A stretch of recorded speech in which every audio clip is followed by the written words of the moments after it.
APSRTC కార్మిక సంఘాలు ఉద్యమ బాట పట్టబోతున్నాయా? డిమాండ్ల సాధనకు స్ట్రాంగ్ డెసిషన్ తీసుకుంటున్నాయా? ఉద్యమాన్ని పట్టించుకోకపోతే రవాణా శాఖకి పెద్ద దెబ్బేనా? జేఏసీ నేడు ప్రకటించబోయే కార్యాచరణ ఏమిటి? ఏపీఎస్ఆర్టీసీ ఎలక్ట్రిక్ బస్సుల ప్రైవేట్ నిర్వహణ ఉద్యోగుల ఉద్యమానికి కారణమైంది. ఇటీవల స్పెషల్ సీఎస్ కృష్ణబాబు కామెంట్లు ఉద్యమ తీవ్రతను మరింత పెంచాయి. ఆయన స్పష్టమైన సమాధానాలు చెప్పడం లేదనేది జేఏసీ అంతర్గత చర్చ.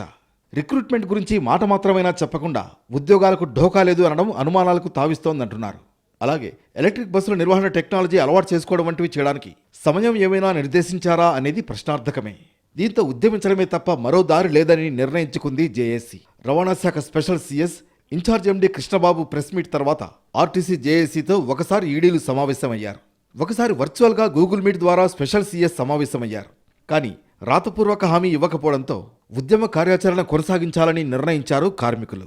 ఇప్పుడు ఎలక్ట్రిక్ బస్సులను జీసీసీ పేరిట తీసుకొస్తున్నామనడం తెలంగాణ లాంటి చోట ఎదురైన అనుభవాలను చూస్తే సరైన నిర్ణయం కాదనేది ఏపీఎస్ఆర్టీసీ జేఏసీ వాదన.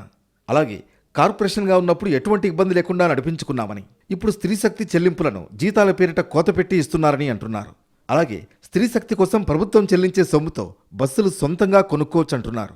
పుష్కరాలు వస్తుంటే కొత్త ప్రతిపాదనలతో కాలయాపన చేయకుండా 4,000 బస్సులు వెంటనే కొనాలని, 15,000 రిక్రూట్మెంట్లు చేయాలని జేఏసీ డిమాండ్ చేస్తోంది. దాదాపు 30 డిమాండ్లు ప్రభుత్వం ముందు పెట్టిన కార్మిక సంఘాలు ఉద్యమం 3.0కు సిద్ధమని చెబుతోంది. మరి ప్రభుత్వం ఏం చేస్తుందన్నది చూడాలి.